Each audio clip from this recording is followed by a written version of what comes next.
Any reason कि आपने CFA start किया? मतलब आप एफआरएम भी क्लोज कर सकते थे लेवल 2, जी सर। सीएफए क्यों किया? क्योंकि सर मुझे लगा एफआरएम और सीएफए एक अच्छा कॉम्बिनेशन है, और ओके एफआरएम जो कि हमें रिस्क के बारे में ज़्यादा नॉलेज देता है। ओके। मुझे लगा कि सीएफए करने से मुझे कभी ऐसा फियर आया कि मैं अभी भी कॉलेज में ही हूँ और ये बड़े बड़े एग्जाम दे रहा हूँ, ऐसा कुछ फियर लगा? फियर सर एफआरएम के टाइम पे था। ओके। सीएफए के टाइम पे ईज आउट हुआ, आपको कॉल किया एक दो बार, मतलब उससे ज़्यादा हाँ। ही, कि सर ये समझ नहीं आ रहा, वो समझ नहीं आ रहा। आपने कुछ सेशन भी अरेंज किए क्वेश्चन सॉल्विंग के। In terms of calculator usages या कैलकुलेशन चैलेंज आया? नहीं सर। क्योंकि एफआरएम में आपने थोड़ा डिटेल में किया था लेवल 1 में, और आप लेक्चर के बीच में बताते हैं कि ये बटन, ये वो, दिक्कत नहीं मैच है। हो रहा था उससे। ओके। जी सर। अगर मैं एक 3 टिप्स आपको बोलूँ कि कोई प्रिपेयर कर रहा है फॉर दी सीएफए एग्जाम और अज्यूमिंग कि उसका कोई बैकग्राउंड नहीं है, मतलब उसने कोई एफआरएम कुछ नहीं किया है, तो उसको कैसे पढ़ना चाहिए आपके हिसाब से? Hello friends, hi, this is Ganesh Nayak. I help finance professionals and students to excel in their career and become a better version of themselves. And I also help students preparing for competitive exams like CFA, FRM and SCR. Today we have with us our student Soham. He's been able to clear the exam of CFA level 1 for Feb 2024. And he's going to be talking about his journey of preparing for the exam and what are the challenges that he faced and how he managed to overcome those challenges. This interview is going to be in Hindi. So Soham, thank you very much time निकालने के लिए। तो आपने Feb में CFA level 1 clear किया, Feb 2024 में। Yes. तो उसके लिए प्रिपरेशन आपने कब स्टार्ट की थी, कौन से मंथ से? हाँ सर, तो हमारा लेक्चर अगस्त 2023 से 3 से स्टार्ट हुआ था। राइट। और फिर एक महीना मैंने शिद्दत से लेक्चर अटेंड किया, और फिर 2-3 महीने मेरा थोड़ा पर्सनल मेडिकल इमरजेंसी था ओके घर पे, तो वो 2-3 महीना मैं लेक्चर मिस करता रहा, ओके। स्टडी पे कंसंट्रेट नहीं करता। फिर तो लेकिन जब आपने इनिशियली स्टार्ट किया तो आप स्वेजर बुक से पढ़ रहे थे? जी हाँ सर। और ऑर्डर जो था पढ़ने का, वो कौन से बुक से आपने स्टार्ट किया था? जैसा कि आप पढ़ा रहे थे, पहले फिक्स्ड इनकम, फिर कॉन्ट्स, फिर कॉन्ट्स के बाद हमने पढ़ा इकोनॉमिक्स, फिर हमने पढ़ा ठीक है, डेरिवेटिव्स, और फिर ऐसे ऐसे करते लास्ट में एफएसए और इक्विटी। परफेक्ट। तो जब स्टार्ट किया और आपका ऑलरेडी एक बैकग्राउंड था for FRM level 1, ji sir. Right, वो कब क्लियर किया था एफआरएम? वो मई 2023 में। ओके। और एनी रीजन कि आपने सीएफए स्टार्ट किया? मतलब आप एफआरएम भी क्लोज कर सकते थे लेवल 2, जी सर। सीएफए क्यों किया? क्योंकि सर मुझे लगा एफआरएम और सीएफए एक अच्छा कॉम्बिनेशन है, और ओके एफआरएम जो कि हमें रिस्क के बारे में ज्यादा नॉलेज देता है। ओके। मुझे लगा कि सीएफए करने से मुझे पूरे फाइनेंशियल मार्केट और फाइनेंशियल वर्ल्ड के हर एक एस्पेक्ट में इन डेप्थ मुझे नॉलेज मिलेगा, जो कि मुझे आगे जाके काम आएगा, और फाइनेंशियल मार्केट के सारे एस्पेक्ट को समझने में मुझे आसानी होगी। ओके।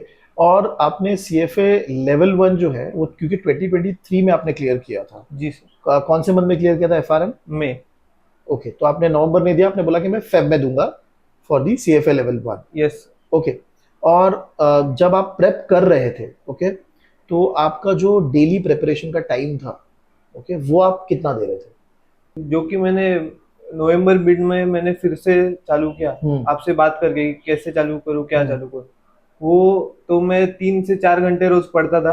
ओके। जो लेक्चर मैंने मिस किए वो लेक्चर देखता था, स्वेजर पढ़ता था, पूरा कंटेंट अंडरस्टैंड करके क्वेश्चन सॉल्व करता था। ऐसा हार्ड एंड फास्ट नहीं था कि 2-3 घंटे, पर हाँ मतलब जितना मैंने आपके साथ डिस्कस करते आप बोले कि 1 या 2 चैप्टर रोज करो, तो उस हिसाब से मैं गोल रख के रोज पढ़ाई करता था। और अभी जब आप एग्जाम दे रहे थे तब आप सेकेंड ईयर ऑफ कॉलेज में ऑलरेडी थे लेवल 1 के टाइम पे, तो कॉलेज के साथ आप टाइम मैनेज कर पा रहे थे? कोई चैलेंज आ रहा था आपको? थोड़ा बहुत आ रहा था, पर वो मैनेज हो पाया, उतनी दिक्कत नहीं है। ओके।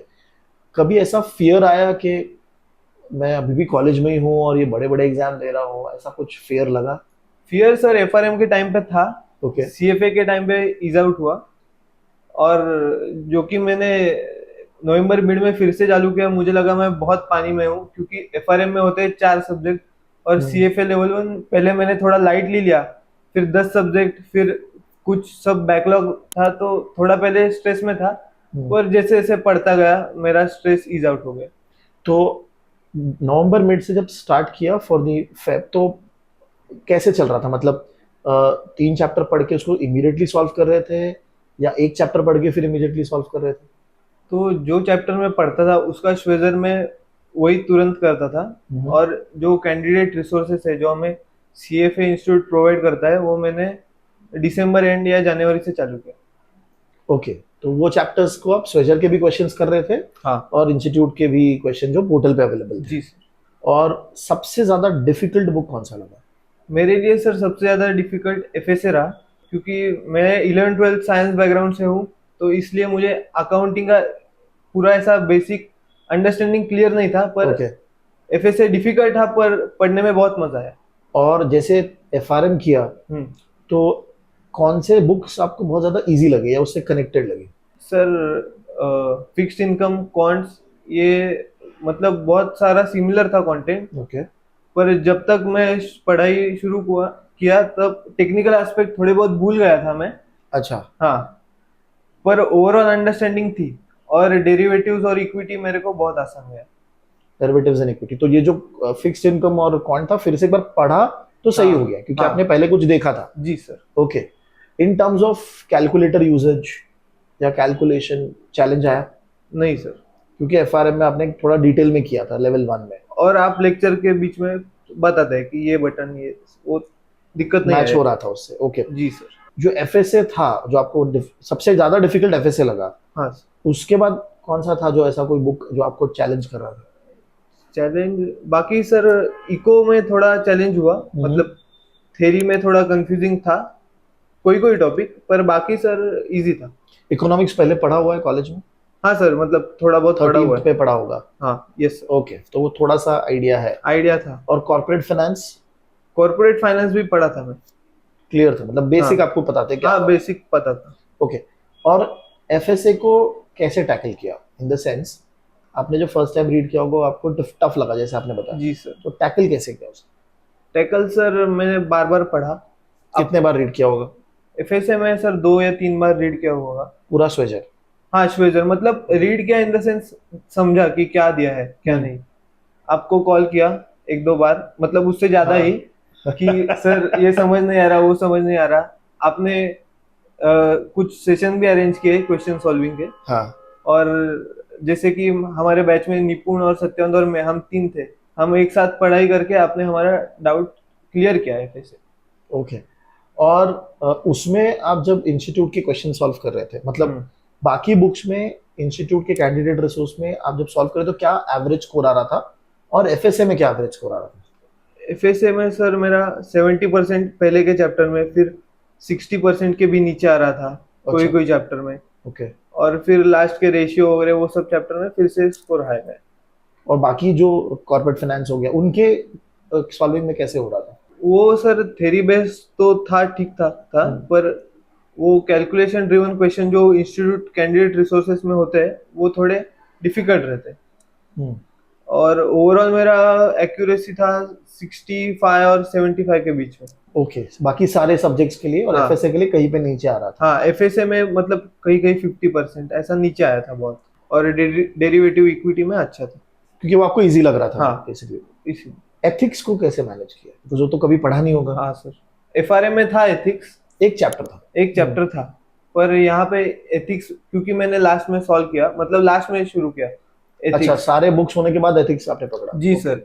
तो पहले पढ़ा, स्वेजर से पढ़ा, फिर इंस्टीट्यूट के बीच में जो एग्जांपल्स होते हैं वो सॉल्व किए, ओके। और आपने कोई हैंडआउट भेजे थे वो सॉल्व किया। तो Okay. मेरा कहना यही है कि जितना ज्यादा आप क्वेश्चन सॉल्व करते जाओगे उतना आपको बेटर अंडरस्टैंडिंग होगा।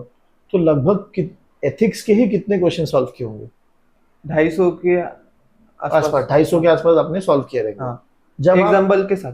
हाँ, मतलब आप बोल रहे हो इंस्टीट्यूट के बुक में जो एग्जाम्पल हाँ, दिए वो भी, प्लस आप अलग से आपने एग्जाम क्वेश्चंस भी सॉल्व किए। हाँ। अब जब आप प्रेप कर रहे थे तो लास्ट मंथ, मतलब फेब में एग्जाम है, तो फेब के पहले आपने रिवीजन कब स्टार्ट किया? रिवीजन में सर मेरा रिवीजन मतलब क्वेश्चन सॉल्विंग यही मेरा रिवीजन था।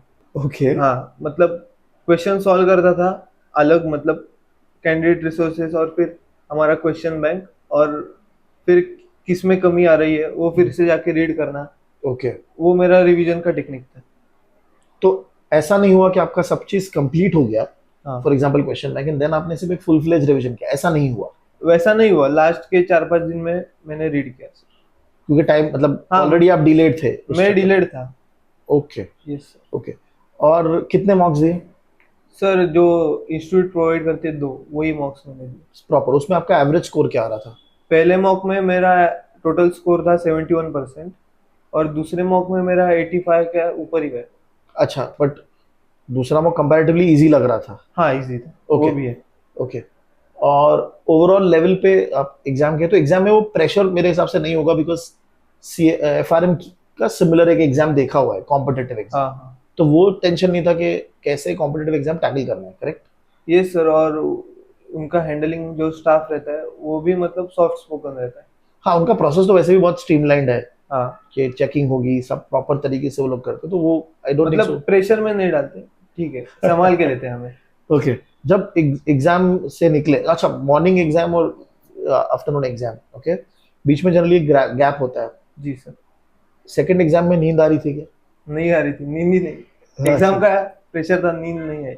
मैंने एक सवाल इसलिए पूछा बिकॉज बहुत सारे जो बच्चे बीच में कुछ खा लेते हैं, लंच हाँ। करते हैं, तो फिर सेकंड पेपर बहुत टफ चला जाता है लोगों को, बिकॉज फिजिकली आप एग्जॉस्ट हो जाते हो, बिकॉज आपने ऑलरेडी 2 hours 3 hours आप बैठे हो, फिर आप ब्रेक ले रहे हो, फिर एग्जाम दे रहे हो, इसके लिए। तो जब एग्जाम दे के निकले, हम्म, क्या कॉन्फिडेंस लेवल था? कि इजी गया है okay on overall basis. Second part मेरे लिए ज्यादा आसान। ओके। और what was the broader difference? आपको क्या लगता है कि एफआरएम में जब आप प्रेप कर रहे थे या सीएफए में प्रेप कर रहे थे लेवल 1, आपको डिफरेंस क्या दिखा इन टर्म्स ऑफ आपको प्रिपरेशन के तरीके से? एफआरएम में सर 4 ही सब्जेक्ट है और सीएफए में 10, तो ऑब्वियसली बहुत ज्यादा पढ़ना है। सीएफए भले ही डिफिकल्टी में थोड़ा कम है, पर हमें कवर ज्यादा सिलेबस करना है, राइट। तो वो टाइम मैनेज करके, और इधर क्वेश्चंस भी ज्यादा होते हैं। उधर 4 घंटे में हमें 90 क्वेश्चन करने थे, 100 क्वेश्चन। 100 क्वेश्चन। और इधर 99 का बैच में दो सेट्स रहता है, राइट राइट। तो वैसा है। ओके, तो वास्ट सिलेबस, हाँ ज्यादा क्वेश्चन, बिकॉज आप इंस्टीट्यूट के भी क्वेश्चंस देखो जो प्रोवाइड करते हैं, वो भी हर एक चैप्टर के अराउंड 30-40 क्वेश्चंस वो लोग दे रहे हैं, जो कंपैरेटिवली एफआरएम से ज्यादा मिल रहा है आपको। हाँ, तो वहाँ पे भी आपको सॉल्विंग ज्यादा करनी है, सॉल्विंग। तो आपको टाइम ज्यादा, आपका जो ओवरऑल प्रिपरेशन का टाइम था वो क्वेश्चन सॉल्विंग में ज्यादा चला गया कि रीडिंग में ही ज्यादा चला गया आपका? नहीं, मेरा क्वेश्चन सॉल्विंग में थोड़ा ज्यादा गया। अगर मैं एक 3 टिप्स आपको बोलूं कि कोई प्रिपेयर कर रहा है फॉर दी सीएफए एग्जाम, और अज्यूमिंग कि उसका कोई बैकग्राउंड नहीं है, मतलब उसने कोई एफआरएम कुछ नहीं किया है, तो उसको कैसे पढ़ना चाहिए आपके हिसाब से? सर पहला, अगर मेरे हिसाब से जो मेरे लिए वर्क किया, उसके हिसाब से मैं बोलूंगा कि आप एक लर्निंग पर्सपेक्टिव और क्यूरियस होके पढ़े, ना कि मुझे एग्जाम देना है। ओके फिर तो ही आप सारे कॉन्सेप्ट को ग्रास्प कर पाएंगे, ओके। नहीं तो आपको दिक्कत होगी कि अरे ये फॉर्मूला है, ये मुझे रटना है, ऐसा क्वेश्चन आएगा। आप ओवरऑल कंटेंट को अगर समझने के लिए कोशिश करें तो आप डेफिनेटली पास होंगे। ये मेरा पहला पॉइंट है। ठीक है। और दूसरा मैं सर बोलूंगा कि जो थ्योरी सब्जेक्ट्स है, मतलब कॉर्पोरेट इशूअर्स, फिर हो गया पोर्टफोलियो मैनेजमेंट, अल्टरनेटिव इन्वेस्टमेंट और इकोनॉमिक्स, उसमें आपको बहुत रीडिंग करनी है, मतलब लास्ट के दिनों में, क्योंकि कहीं से भी क्वेश्चन आ सकता है, क्योंकि थ्योरी बेस्ड है। राइट। आपको सब पढ़ के जाना पड़ेगा। सर तीसरा पॉइंट मैं बोलूंगा कि एथिक्स में आप ज्यादा से ज्यादा सॉल्विंग करो, जितना हो सके उतना, और बाकी आपका कॉमन सेंस और रैशनल थिंकिंग भी लगा। वंडरफुल। और एक जस्ट बिफोर हम क्लोज करें, जब आपने नवंबर में स्टार्ट किया था पढ़ाई वापस, जी तो अगस्त से नवंबर तक कितना चैप्टर हो चुका था पढ़ के, प्रॉपरली पढ़ के? मेरे सर ज्यादा नहीं हुए थे, शायद 10 या उसके आसपास ही होंगे। ओके, सो प्रैक्टिकली तुमने हाँ, मतलब मैंने सिर्फ लेक्चर अटेंड किए थे। खुद से नहीं पढ़ रहे थे आप? हाँ, खुद से मैं कुछ नहीं पढ़ रहा था वो टाइम। ओके, तो प्रैक्टिकली तुम्हारा जो मेजर प्रेप है वो हुआ from November mid onwards till your exam day, till February 19। So 2.5 months में आपने हाँ। निकाला। ओके। और टू सर्टेन एक्शन आपको एफआरएम का एक प्रेप ने आपको हेल्प किया था to get certain books, easy हो गए रहेंगे, बट सर्टेन बुक न्यू थे तो आप उस पर ज्यादा फोकस कर रहे थे। Wonderful. So Soham, thank you very much for the conversation, because ये कॉन्वर्जेशन जो नए बच्चे हैं जो सीएफए प्लान कर रहे हैं उनको भी एक आइडिया आएगा। ओके, 2-3 चीजें जो मुझे कॉन्वर्जेशन में समझ में आई, मैं उसको हाईलाइट करता हूँ ऑडियंस के लिए। पहले तो एग्जाम को लाइटली मत लेना, बिकॉज आपने स्टार्ट भले अर्ली किया हो, अगर आप मोमेंटम नहीं रखते हो तो आप मिस कर दोगे। एनी रीजन, आपका पर्सनल रीजन था किसी कोई शायद नहीं पढ़ पाया कुछ और रीजन से, लेकिन एक बार मोमेंटम छूट जाता है तो देन इट बिकम्स डिफिकल्ट। अगर वर्किंग हो, because he was not working, अगर वर्किंग हो तो आपको जल्दी प्लान करना पड़ेगा, आपको 6-7 महीने प्रॉपरली बैठ के पढ़ना पड़ेगा to go and give the exam. Very important thing जो इसने बोला कि एथिक्स में आपको क्वेश्चन भी सॉल्व करना है और कॉमन सेंस भी यूज करना है। तो wonderful, thank you very much Soham for taking out time and talking to us, and ये इंटरव्यू बहुत हेल्प करेगा आगे के स्टूडेंट्स के लिए। Thank you sir, I am glad to be here. Thank you.